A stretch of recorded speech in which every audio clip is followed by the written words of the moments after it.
I filled out victim impact statement after victim impact statement, you guys, and nobody's doing anything for me.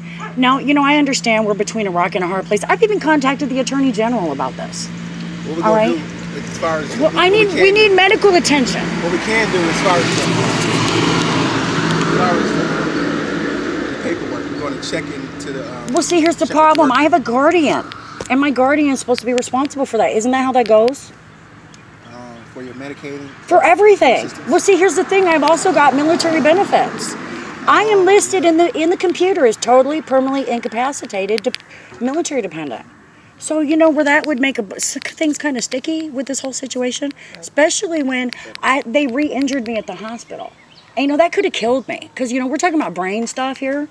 I've got, you know, my son will verify that they found pieces of my skull missing from the outside, ma'am, and pieces of my skull moving around.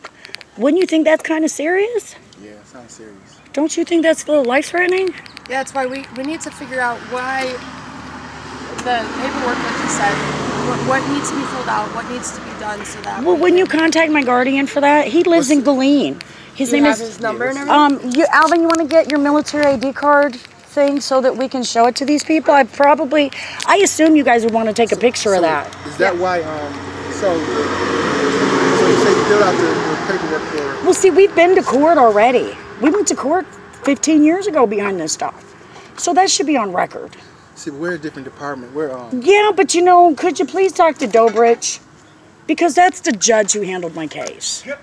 And Lynn Harrison was the DHS caseworker. Just so that you're aware. We also had a dude named Fandango come out here when we were next door when I had my temporary custody of my godkids. Okay, which kind of perplexes me with the situation how I'm getting custody of kids. I can get custody of any kid but mine. Isn't that kind of concerning to you? Doesn't kind of not make sense? How, other than... And then there was another caseworker involved. Her name was Gwendolyn. Okay, look, I'm going to show you this. We have to have this back because it's evidence. Okay, you see that? That's got his social security number. That's all, and actually, he's also his dependent, as you can see from that. Okay. What is the guy's? You say his name is Richard Carl Erickson. His date of birth is June 26, 1950. Okay, and I believe if I'm correct, I mean, his phone number? No, I don't. Because see, he wrote me a letter telling me don't ever contact him again when he's got my assets, my property and everything. You know, all that stuff was willed to me. And the military, his name's Kevin Kimes. He's located at Great Lakes, up here, Great Lakes Naval Air Station at the JAG office. His name is Kevin Kimes. He has the will. Phone number. I don't have his phone number, ma'am. So you saying contact him? I don't. He abandoned us. See, this is the guardian. He abandoned us. We have no... He wrote me a letter, and I sent that to the Congressman Upton, showing Congressman Upton that he told me never contact him again, and that my kids were not my kids, which dumbfounds me because friend of the court has documentation showing that there was an agreement between him and my mother regarding my son. Now that's not legal, is it? You work for Department of Human Services. That's just not legal. You can't adopt somebody and there's a previous agreement with them, right? Did he just say that he was, so this is... He filed, that's my biological son. He filed a birth certificate in the state of California. That's fraud, sir. Now you see why we're having a problem here? I kind of have reason to believe that some of this is political because there's some other stuff going on that happened to me in Washington State. No, I don't want you to get concerned with that. Did you live there? No. Yes, I did. Okay, and do you have a warrant out of it? I have a warrant for absconding, according to them. Now, here's the situation with that. A girl tried to, she drugged me and tried to sexually assault me. In the process of that, she stole some of my property, some of which belonged to my son. Do you know her name? No, I don't remember it, okay? Because I have amnesia, you know? All right, if that's understandable to you guys. This happened with her was over 20 years ago. And my son will verify this, okay? This happened over 20 years ago. This was when Bill Clinton was president. At the time when they had the Kennistar and Ollie North thing going on with him. Okay, well, there were 4 of us. This woman... I do have the number. You do? Oh, beautiful. Here's your ID card, son. We don't want you to lose that. Well, anyway, the whole thing went like this. She attempted to rape the 4 of us. Not separately now, mind you. There were kids present at each incident. Minors, which we have reason to believe she touched them too. The only one she didn't touch was me. She did touch me, but not the way she touched the other girls. Okay, well, the thing about it was this, sir. She had, how do I say this? She stole some of our stuff, like trophies. Okay? And we got upset, you know, we reported everything, we did the right thing, we followed policy and procedure. Well, in the process of that, the local authorities covered it up. Okay? And, you know, that's not, it has anything to do with you guys, but it's still a political thing, all right? Well, I fought it. I went to court and I told them at court, hey, we were abused. We broke into her house and we went and got our stuff. The only stuff we took was her stuff. And I took a DVD player, but I did that for the purpose of evidence. Okay, so that I could verify, hey, we did this for this reason. Well, another friend of mine, her husband went to beating on her. Okay, and I helped her. And her husband, you know, things happen between people, just like it did with me. And, you know, that's a part of this too I need to bring up. You know, I'm married. I didn't know that. I have a common law marriage. And see, that's a concern to me too. Because I have amnesia. Common law marriage? Yes, and it's legal in the state of Michigan. Hold on, we'll get to that in a minute. All right, I want to finish this with Bremerton. I don't want to get sidetracked. Okay. Well, I went to court and I told them at court this girl touched all 4 of us. Okay. And then they wouldn't leave. This was in Washington State, okay? I told the military people, NCIS knew about it. And they said, we can't help you right now. But trust and believe me, not if, but when. When, not if, when, we will get back to this matter. Okay? They told me they were going to come back and they were going to deal with me with this situation. Because I expressed to them that my rights were violated. And I knew that because, you know, I'm a Navy brat. I was raised on bases. So I know policy and procedure, code of ethics. I know chain of command, all of that. So I told them I knew what was really going down here, right? With the Kennestar thing and Ollie North and all that. Well, anyhow, as it plays out, they still proceeded with the conviction. Threw me in jail. After that, I said, no, you know what? I got to take responsibility for my actions. So I went to jail and did the right thing, right? However, for the sake of blind justice, Alvin, will you grab your sister, please? Tiara, go, honey. You don't need to hear all this.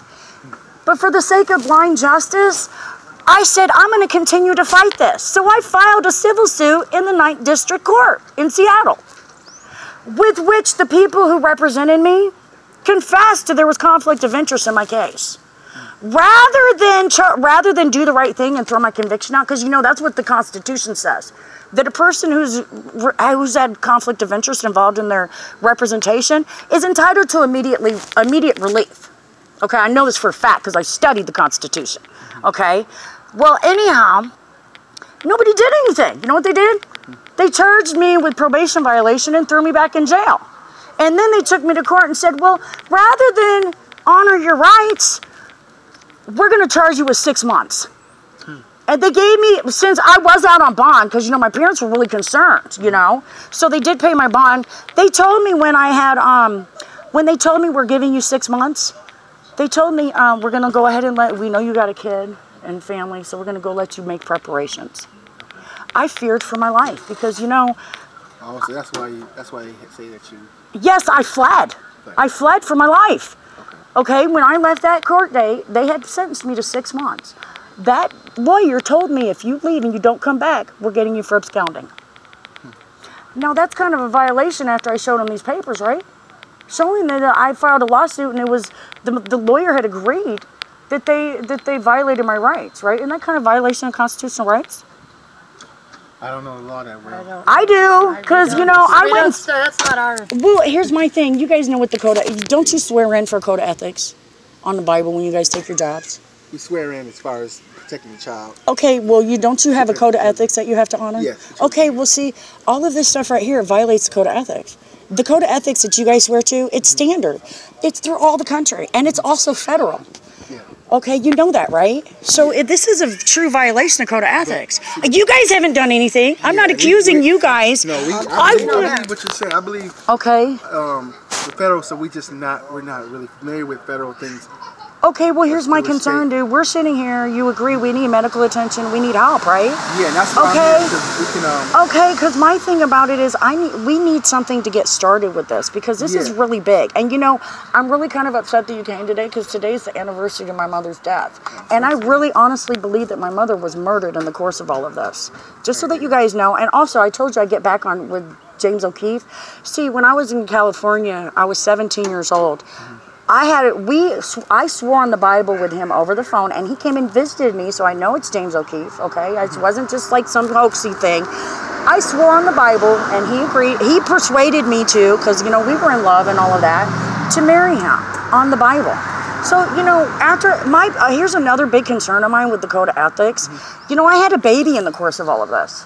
I understand, I committed adultery for my first 2 kids. Okay, I get that. I take responsibility for that, sir. However, I had amnesia when I laid down and conceived my last child. So don't you think really that would be a problem? Because I wasn't knowing that I was actually committing adultery. well, Isn't that a religious problem? yeah, and adultery isn't a, It's a sin, dude. sin, but not a- And I can go to hell for it. And granted, I've repented. You know, I prayed to God. I have to do that. Yeah, Okay, but so you're fine. no, I'm not, because I don't know the condition my husband is in. Can you understand that? Yeah. I don't know what this has done to him because he's a journalist. Okay. Okay, and I have reason to believe that there's people high up, considering the circumstance that happened in Bremerton, that knew about this. I also want to point out who my grandparents are. My grandfather, I'm just going to talk about my grandfather. My grandfather's Bud Christ. He's from Gunsmoke. He acted with Ronald Reagan. Okay. Okay, and my other uncle is Kenneth Ting. He's from China. See, he's a commissioner with the Board against Corruption in China. So this kind of causes us to be a little bit of an international deal here. You know, when my uncle finds out about this, he's going to be really pissed. So I'd really like to do something about it and do it peaceably. Can you understand that? Yeah. And that is why we are here, because we want to help you. And I gave you that brochure with the number This on it. brochure doesn't help me, ma'am. Well, we need you to call that because yeah. It's, See, I don't want to call the crime victims unit. You know why? why not? Because they helped Victor Fitz hide this. I went to them and I tried to go. I attempted to talk to them about this at the courthouse. I left several messages with the lady at the courthouse from the crime victims people. This is when I filed a restraining order against the person who was responsible for hitting me in the head. How long And ago? How long that ago? was the papers are online if you want to look at them. It was within the last 2 years. See, I have a head injury and they re-injured me, so my time frame, I believe it was in 2016. Okay. Okay, it was in the course of the election. I remember that because a couple days after that happened, a lady came through here, and we had just been to the rally in South Bend. I'm not trying to be funny, but that's how I associate it. No, Okay. actually, it was like Yeah, it was a while ago. It was a while ago. Okay, but you know, I contacted them. At the most recent rally? No. I wanted to go to that so bad, don't you know? Because you know I'm a big fan. I'm a big fan. Yeah. Well, anyway, no. Right after the last. Hi there. God bless you. Right after the very last. Oh, see, now I lost my train of thought. Yes, the last election. Or no, it was right. It was before, when the election was starting up. I decided I was going to vote for Trump right when he announced. Oh, when he first came out? Yeah, because you know I was like, you know, he's different. He's not like these other politicians. Yeah, he's different. So anyway, we decided to go to the rally. Okay. And well, after we come back, a couple weeks, what was it? Within a couple of weeks or so. It was within a month or two. Anyway. Here comes the stalker that got this happen, the one that I had filed the PPO orders against, his wife. She blocked us in, and I got a video online if you want to look at it. She blocked us in. Did they grant you the PPO? No, they did not. No, they told me, you know what they told me? They would never give me a PPO order. Judge Dodge did that. And you know, it's funny because he's the same one that sentenced the man for child abuse. Wait, where was it? Judge Dodge, where is it? That's right here in Cass, sir. Judge Dodge. Oh, Dobrich? Dobrich is the family court lady. She's the one who handled all the taking my kids. See, Dodge was the one who handled the case where they took my house wrongfully. Yeah. The house that's protected by the guardianship. Okay?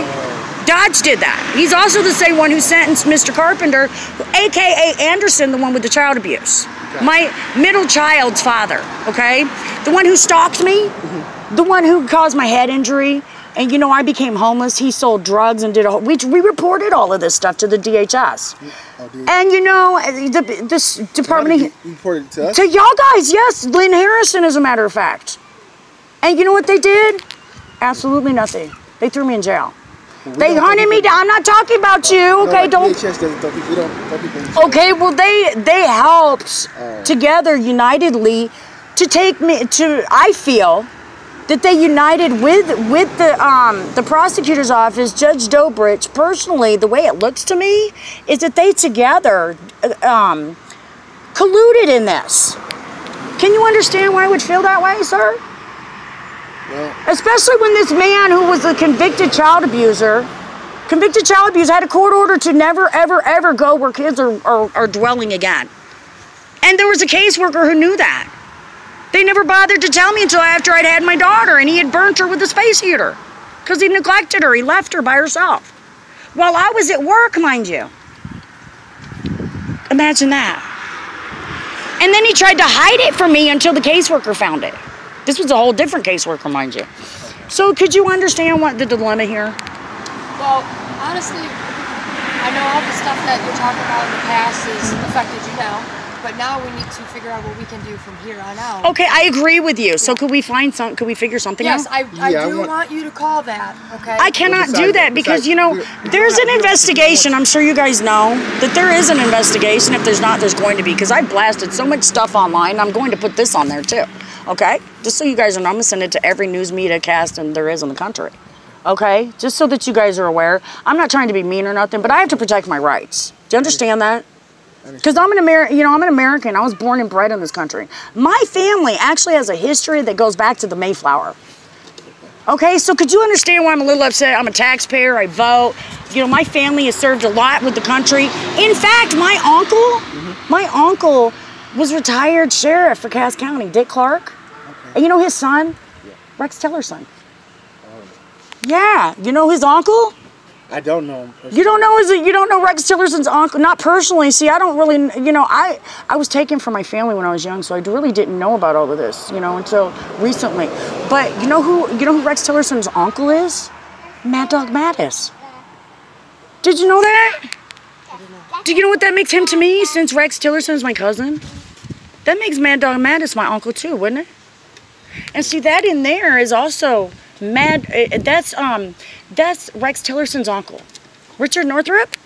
Okay, that is Rex Tillerson's